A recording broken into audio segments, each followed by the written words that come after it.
Welcome to Rapid Fire Wednesdays, Q&A for immigration professionals. I'm Kimberley Best Robidoux, an attorney at WR Immigration in the San Diego office, and I'm here with our co-managing partner of the Boston office, Miki Matrician. How are you, Miki? Good to see you today. Hi, Kimberly. For today's installment of our Rapid Fire Wednesdays, we wanted to address our listeners' questions about I-9 employment eligibility verification and E-Verify. This is a niche legal area that is so complex, even for immigration lawyers, and we're really fortunate to have your expertise, Kimberly, as the chair of the ALS Verification and Documentation Committee. So the new Form I-9 has been required since November 1st of 2023, and there is in place a new alternative procedure for virtual review of the identity and work authorization documents for employers enrolled in E-Verify. And Immigration and Customs Enforcement also announced last year that the COVID-19 flexibilities needed to be cleaned up by August 30th of 2023. And we're hearing from a fair number of people that still have not completed the reinspection on the company side. And with automatic extensions of certain EADs, employment authorization documents, and TPS, and new parole classifications, the Form I-9 process has been getting more and more complicated for so many employers. So we wanted to address it here. So the first question is COVID-19 flexibilities that allowed for employers to review identity and work authorization documents virtually ended on July 31st of 2023. And then ICE gave employers until about August 30th of 2023 to conduct the re-inspections, essentially to review the physical documents if the I-9 was initially completed by viewing the documents virtually. So using copies of documents received via fax or email, etc., or viewed via virtual meeting. So Kimberly, are you still receiving questions about this reinspection process? And what are HR professionals asking about at this time? Yeah, it's still a question that is being asked by HR professionals. Not everyone has completed the reinspection process, especially if a company has been very large and they had a lot of reinspections to complete. So what is recommended is that if an organization is still in the process of completing those I-9s, which means looking at the documents physically or doing the alternative procedure via the new process, that they continue to do so. And if they haven't yet started, they might really think about starting that. ICE had said in their press release in July of 2023 that employers should make every effort to conduct the re-inspections, even if it's late. And they reiterated that again at the ALS Spring Conference in March. So, this really is something that employers should take a look at. And it only applies to employers that took advantage of the COVID-19 flexibilities and reviewed those documents virtually using, fax or email instead of that physical review with a company representative or even an authorized representative. Right. So, for larger companies, I'm sure this is still something that they might be grappling with. So what are your suggestions if employers haven't completed the reinspection process so far? Well, we are recommending that they complete it and do so as quickly as they're able to. We understand that it can be a very large undertaking and, HR departments and global mobility departments might be really stressed. A lot of times the global mobility is separate from HR. So this is going to fall typically on a different HR professional who has many other, projects on their plate. So as much as they can do in as timely a fashion as they're able to do so is our recommendation, especially given that when ICE conducts an audit, they could determine that those Forms I-9 that were completed virtually and did not have this reinspection process essentially don't exist. So that could lead to significant fines. That's quite scary. Speaking of fines, what are the current fines that companies could face for mistakes in the I-9 process? Yeah, so effective February 13th of this year, the Department of Justice increased the monetary penalties for violations that have occurred after November 2nd of 2015. So this increase adjusts for inflation, which is something that came into existence with the Bipartisan Budget Act 2015. So prior to that, we didn't see these increases in the monetary fines every year, but they are going up every year, I guess, because of the government and inflation.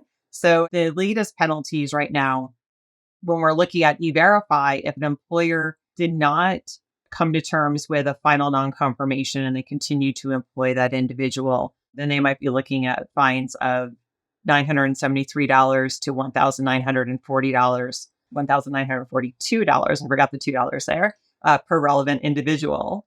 And then when we're looking at the I-9s themselves, the paperwork violations can result in monetary fines between $281 and $2,789 for failure, to complete the Form I-9 fields or to have mistakes in there. Something else to keep in mind is that when ICE calculates their fines, they're going to base it on the percentage of I-9s with mistakes. So if you have a situation where more than 50% of the I-9s have these paperwork mistakes, the actual fine per I-9 could be close to $2,700. So that gets really pricey really fast, especially if the same mistake is made on the I-9s over and over and over again, right? It really does add up because the government looks at those percentages. And then Department of Justice and the government will also consider whether or not to enhance that fine or mitigate that fine to reduce it. And they look at several factors. Typically, they look at the size of the employer that's being charged, the good faith of the employer, the seriousness of the violation, and then whether or not the individual was an authorized individual. The government hasn't changed the term alien now, so I almost said unauthorized alien, but if it's an unauthorized individual. And then also if there's a history of previous violations. So in essence, employers' fines could be increased up to 25% or decreased by 25%. So it can get very pricey very, very quickly.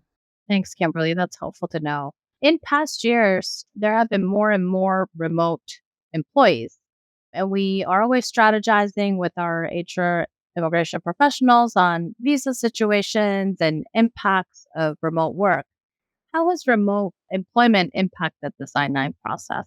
Yeah, it's a good question, Mickey. So a lot of HR professionals understand that there is this new, virtual review process under the new Form I-9, but there actually has always been a review process that doesn't require the actual company representative to look at the Form I-9 and the physical review of the documents presented by the employee.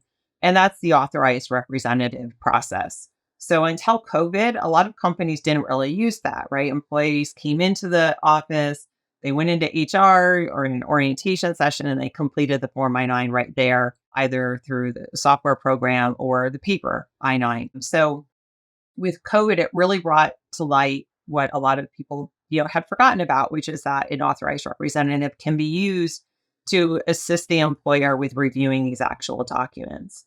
And what that means is that an employer actually has an individual employee work with, and by work with, I mean they get together with someone who could be a family member, could be a friend, could be a professional worker, it could even be someone that they don't know, who is going to physically review those documents and act as the employer's representative. They would complete Section 2 and sign off on Section 2 as well. What employers do need to know, right, is that an employer still has liability for that I-9, even if it was completed by that representative. So they need to make sure that they have certain processes and guidelines in place so that they can guide that authorized representative with information that they might need to know when they're completing that Form I-9 Section 2 with the employee. All right. Yeah. And we do get questions from HR professionals about if a notary can complete Section 2 of the Form I-9. And I know it's important for employers to know that a notary is not notarizing the form or the documents presented by an employee and is just acting as a representative of the employer. So, what's the unique situation, Kimberly, with the use of notaries when they're assisting with the I-9 process in California?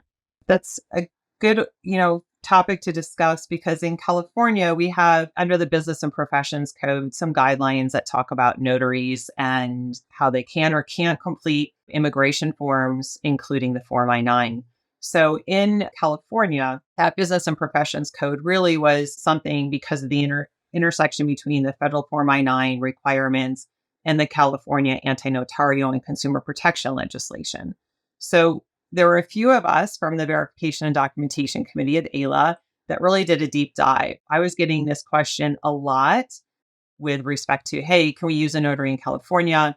There was some guidance out there on the web that was saying you can't use a notary, you have to use an attorney. So with everything that was happening, we decided that let's go down the rabbit hole and really do a deep dive and dig into what what the California legislation says, as well as what was the intent behind it.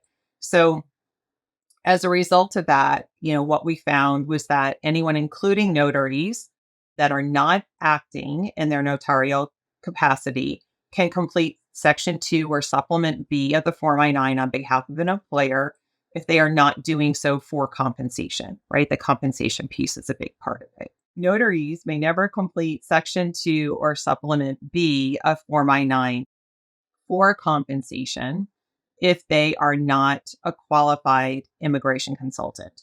So even if they're acting in a non-notarial capacity, if a notary is being compensated, then they have to be a qualified immigrant consultant in California to complete Section 2 or Supplement B.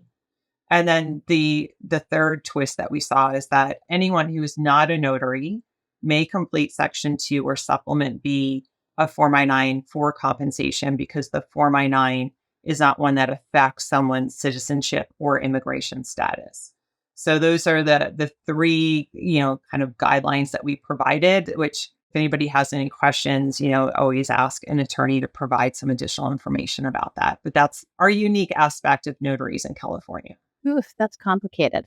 So instead of using an authorized representative, we do get questions from HR professionals about how the new alternative procedure for employers to use virtual review to complete Form I-9.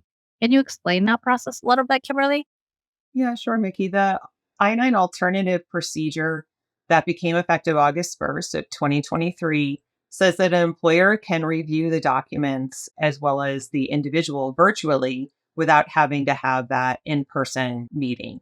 So what they have to do is the employer must be an employer in good standing with the E-Verify program. So enrollment in E-Verify is key. This has to be completed, and the employer must be in good standing with the E-Verify program. The second step is that the employer will collect the identity and work authorization documents from the employee. They must, collect that securely. So either an upload to the employer system or something where there's a secure process. The employer will then review those copies of the documents and then have a virtual meeting with the employee so that kind of like we are right now, right? The employee and the employer are in a virtual meeting together. And then the employee will hold up their documents, so their identity document and their work authorization document, so that the employer can compare what they're seeing on the screen with the copies that they've been presented prior to their meeting. So once that has been complete, the employer will check the box on the Form I-9 that they review the documents using the alternative procedure. So it's not a very difficult process, and a lot of employers have actually put this into place. It's just a matter of getting that process in place and what employers feel comfortable with. Right. So with USCIS being so backlogged, Kimberly, from an immigration perspective, automatic extensions for EADs, the employment authorization documents, have been really helpful in so many situations so that we can make sure that employees don't have an interruption in their ability to work. We have gotten a lot of questions on this. Do you have any updates to give us? Yeah, the EAD situation has become somewhat problematic. And we see that typically in the context of, hey, how do I re-verify, this employee's work authorization? So the government had extended automatic extensions from 180 days to 540 days for a period of time. Then they reduced it to 180 days. And then in April, they put it back up to 540 days. For the most part, nobody should really be caught in that 180-day period. They should all be eligible to some extent for the 540 days, but it does take looking at the documents and looking at the guidance to make sure, as well as, talking to an immigration professional if there's any additional questions. The government, and specifically USCIS, has also tried to provide some really good information with their M274 handbook for employers, which is online. And one thing to note is that this handbook does get updated by the government periodically. So we don't recommend printing the actual handbook and keeping that on your desk, or, even a virtual PDF, digitally. We do recommend going to the website because there are updates that, are not kind of announced to everyone. So definitely check M274 Handbook for Employers, as well as the I-9 Central, which provides additional updates. So that's helpful with this automatic extension context.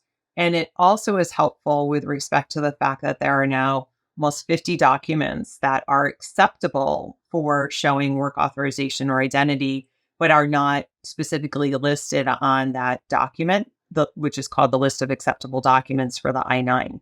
So with all those additional documents, completing I-9s has gotten really complicated for certain employers, especially if they have a large foreign national population, or if they are hiring some of the foreign nationals that are in certain statuses such as TPS or parole. And the one thing I just wanted to point out is that we get a lot of questions about the automatic extension of EAD cards for DACA individuals. And unfortunately, that 540-day extension does not apply to DACA. So our recommendation is for any DACA recipients and for employers who are keeping track of the work authorization expiration to make sure that those renewals are submitted as early as possible in order to get that new EAD card and avoid a disruption in employment. So those are just a few things that employers can do to assist with the re-verification process. Thanks for illuminating us, Kimberly.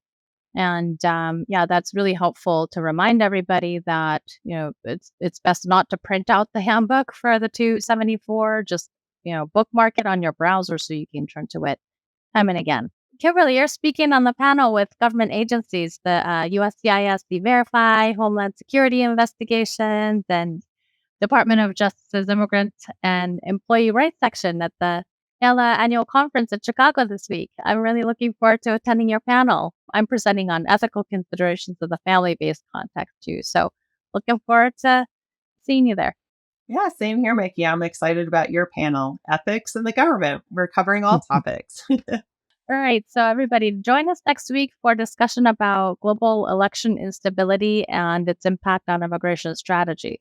And if you don't already, please follow us on our LinkedIn page for WR Immigration as well as our individual profiles. And you can also subscribe to our weekly newsletter because we transcribe this live stream and post it to that newsletter. And the link to subscribe will be in the comment. Thank you, Kimberly. Great. Thanks, Mickey. See you in Chicago. Bye.